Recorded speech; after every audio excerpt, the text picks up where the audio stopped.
Perkembangan Kerajaan Hindu-Buddha di Indonesia.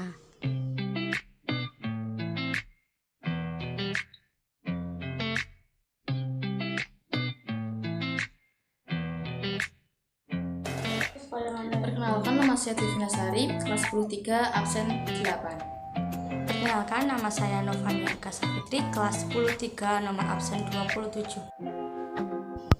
Teori masuk dan berkembangnya pengaruh Hindu-Buddha di Indonesia.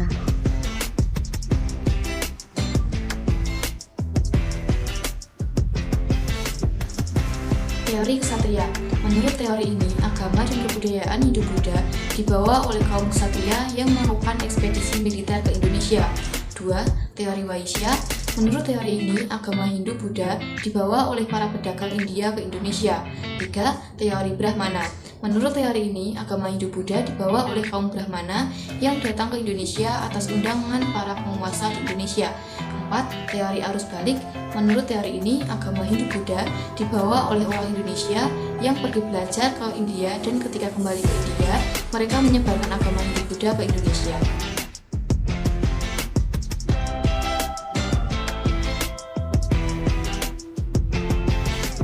Kerajaan-kerajaan Hindu-Buddha di Indonesia.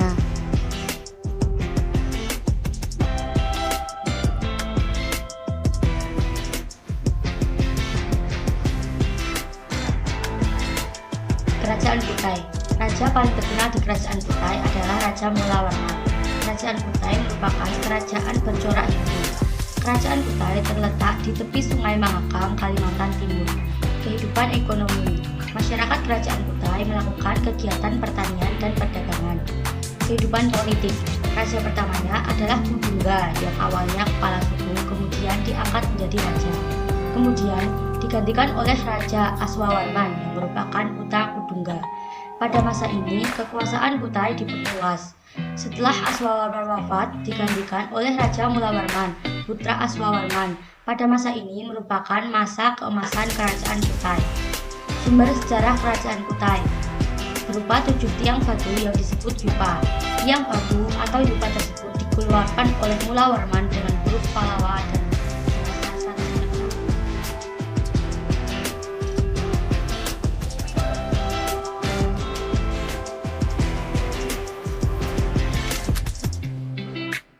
Kerajaan Tarumanegara. Raja paling terkenal adalah Purnawarman. Kerajaan ini merupakan kerajaan bercorak Hindu. Kerajaan ini terletak di Jawa Barat di tepi Sungai Cisendi, sekitar Bogor. Kehidupan ekonomi. Pertanian merupakan mata pencaharian pokok, di samping itu perdagangan juga berkembang. Kehidupan politik. Puncak kejayaan pada masa pemerintahan Raja Purnawarman yang dikenal sebagai raja yang gagah, berani, dan tegas. Rakyat Tarumanegara hidup aman dan tentram.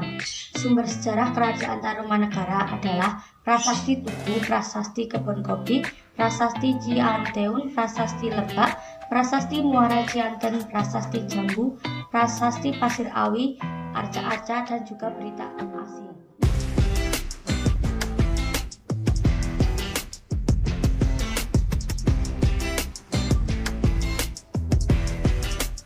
Kerajaan Kalingga. Raja paling terkenal adalah Ratu Sima. Kerajaan ini bercorak Buddha. Kerajaan ini terletak di Jawa Laut Selatan, berada di antara Kamboja di sebelah utara, Bali di sebelah timur, dan Sumatera di sebelah barat. Kehidupan sosial. Penduduk Kalingga membuat benteng-benteng kayu dan rumah beratap dari daun kelapa. Sebagian rakyat Kalingga pandai menulis huruf Pallawa dan terampil berbahasa Sanskerta serta telah mengenal ilmu bintang. Kehidupan politik. Kerajaan Kalingga diperintah oleh Ratu Sima dengan keras dan adil. Di bawah pemerintahan Ratu Sima, rakyat hidup aman dan makmur. Sumber sejarah Kerajaan Kalingga adalah naskah Carita Parahyangan, manuskrip Cina ditulis oleh Ki Sing pada masa dinasti Tang, dan juga prasasti Sukmas.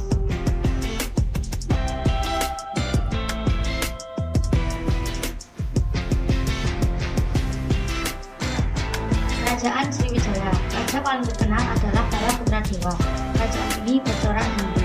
Diperkirakan pusat pemerintahan kerajaan ini terletak di tepi Sungai Musi atau di sekitar kota Palembang. Kehidupan ekonomi. Kerajaan Sriwijaya menitik beratkan perekonomiannya pada kegiatan perdagangan antar pulau dan antar kawasan. kehidupan politik. Pada masa pemerintahan Raja Balaputra II, sekitar abad ke-19 ini, Sriwijaya berkembang pesat dan mencapai zaman keemasan. Sumber sejarah kerajaan ini adalah Prasasti Kedukan Bukit, Prasasti Telaga Batu, Prasasti Talangtua, Prasasti Karanggrahi, Prasasti Ligor, Prasasti Kota Kapur, Prasasti Nalanda, Candi Muara Takus, Berita Cina, Berita India, dan juga Berita Arab.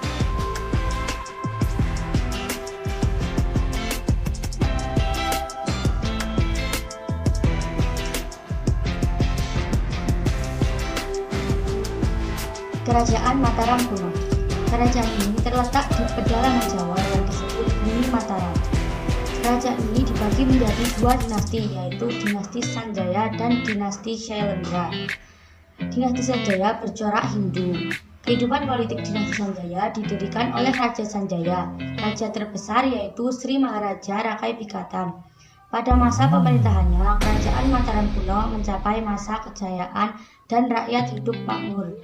Dinasti Shailendra bercorak Buddha. Kehidupan politik. Raja terbesar adalah Samaratungga. Pada masa pemerintahannya berhasil menyelesaikan Candi Borobudur. Setelah Samaratungga digantikan menjadi Pramoda Wardhani atau Putri Samaratungga yang kemudian menikah dengan Rakai Pikatan dari dinasti Sanjaya. Pernikahan tersebut berhasil menyatukan dinasti yang berbeda. Sumber sejarah dinasti Sanjaya yaitu Prasasti Canggal, Prasasti Bantung, dan Kitab Cerita Parahyangan.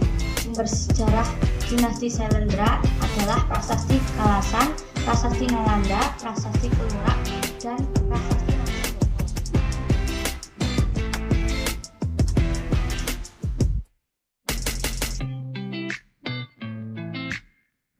Kerajaan Kediri. Raja paling terkenal adalah Jayabaya. Kerajaan ini bercorak Hindu. Kerajaan ini terletak di Jawa Timur. Karya sastra di Kerajaan Kediri yaitu Kitab Bharatayuddha, Kitab Kresnayana, Kitab Samaradana, dan Kitab Luhdaka. Kehidupan politik. Raja terakhir adalah Kertajaya yang terkenal dengan sebutan Dandang Gendis. Pada masa pemerintahannya terjadi pertentangan antara raja dan kaum Brahmana karena Kertajaya bersikap sombong dan berani melanggar adat yang memperlemah pemerintahan Kediri. Setelah itu, Brahmana mencari perlindungan kepada Ken Arok. Dengan dukungan kaum Brahmana, Ken Arok menyerang Kediri dan menaklukkannya. Sumber sejarah kerajaan Kediri yaitu Kronik Tiongkok Lingwai Taita, Kitab Cipanci, Prasasti Banjaran, dan Prasasti Banjaran.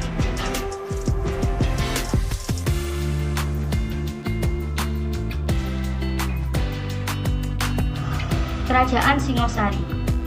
Raja yang pernah memerintah Singosari yaitu Ken Arok, Anusapati, Tohjoyo, Ronggowuni, dan Kertanegara. Kerajaan ini terletak di dekat Kota Malang, Jawa Timur. Kehidupan politik.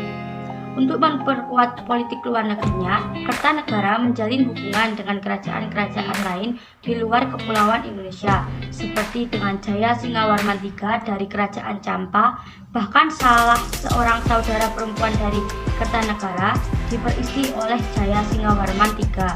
Untuk menciptakan stabilitas politik di dalam negeri, Raja Kertanegara melakukan penataan di lingkungan para pejabat. Raja Kertanegara membentuk badan pelaksana yang terdiri dari Rakyat Ihino, Rakyat Isirikan, Rakyat Ihalu. Adapun untuk membentuk raja dalam pelaksanaan pemerintahan diangkat beberapa pejabat tinggi kerajaan yang terdiri dari Rakyat Mahapati, Rakyat Demung, Rakyat Kamuruhan, serta pegawai-pegawai rendahan lainnya.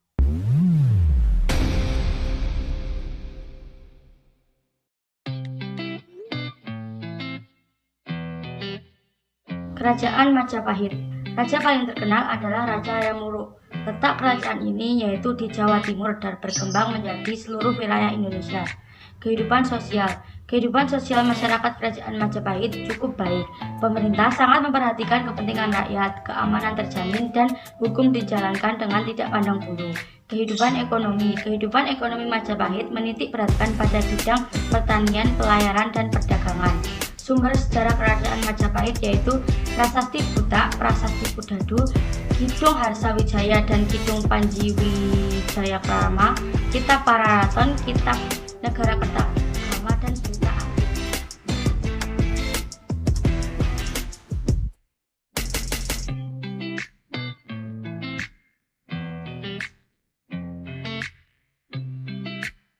Akulturasi kebudayaan Nusantara dan Hindu-Buddha.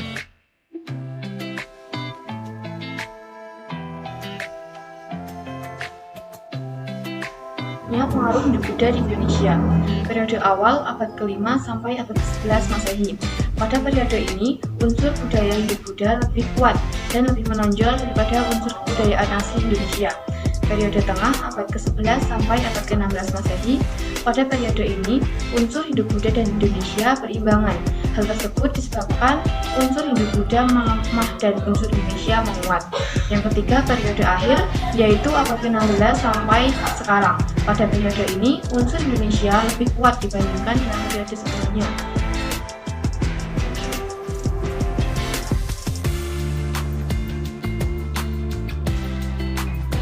Seni bangunan.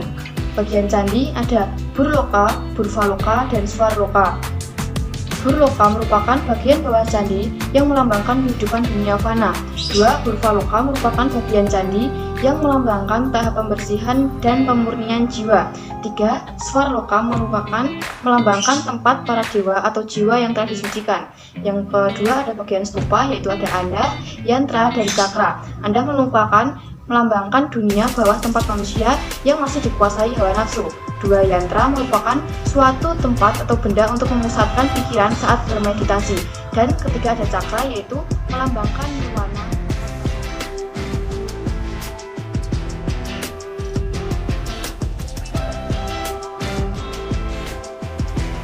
Seni rupa dan seni ukir. Masuknya pengaruh India juga membawa perkembangan dalam bidang seni rupa, seni pahat, dan seni ukir. Hal ini dapat dilihat pada relief Candi Borobudur, yaitu 1. Relief Karmawibanga yang menceritakan sebab akibat perbuatan baik dan buruk manusia. 2.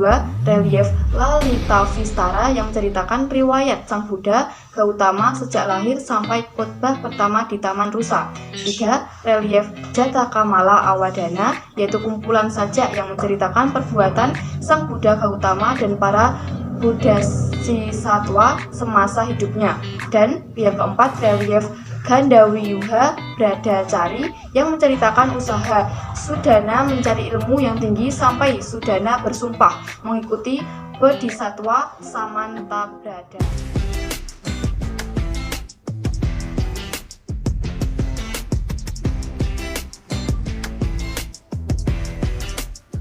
Seni pertunjukan. Salah satu seni pertunjukan asli yang dimiliki bangsa Indonesia sebelum masuknya unsur-unsur budaya Indonesia adalah gamelan. Selama berabad-abad, gamelan juga mengalami perkembangan dengan masuknya unsur budaya baru. Seni sastra dan aksara. Seni sastra waktu itu hanya berbentuk prosa dan tembang. Kemudian berkembang karya sastra yang bersumber dari Mahabharata dan Ramayana, yaitu wayang kulit atau wayang purwa. Di Indonesia, prasasti dapat dikelompokkan sesuai bahasanya, yaitu sebagai berikut. Pertama, prasasti dalam bahasa Sanskerta. 2. Prasasti yang menggunakan bahasa Jawa kuno. Yang ketiga, prasasti dalam bahasa Melayu kuno. Dan yang keempat, prasasti dalam bahasa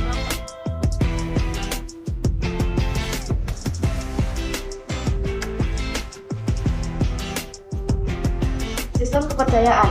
Masyarakat di Kepulauan Indonesia sejak zaman praksara telah meninggalkan simbol-simbol yang bermakna filosofi. Misalnya, kalau ada yang meninggal dalam kuburnya disertakan juga dengan benda-benda sebagai bekal kubur. Setelah masuknya Hindu-Buddha, candi digunakan sebagai tempat pemujaan. Candi juga sebagai makam raja atau untuk kabur jenazah raja dan didirikan patung raja dalam bentuk mirip dewa atau sistem pemerintahan. Sistem pemerintahan yang dianut di Indonesia sebelum masuknya pengaruh Hindu-Buddha Indonesia adalah sistem pemerintahan desa yang dipimpin oleh seorang kepala suku dan dipilih berdasarkan kekuatan dan kelebihannya. Dengan masuknya pengaruh Hindu ke Indonesia, muncul konsep dewa raja. Pimpinan tertinggi dalam sebuah kelompok adalah seorang raja yang diyakini sebagai titisan atau reinkarnasi dewa atau dewa Shiva ataupun dewa Wisnu. Konsep ini melegitimasi pemusatan kekuasaan pada raja.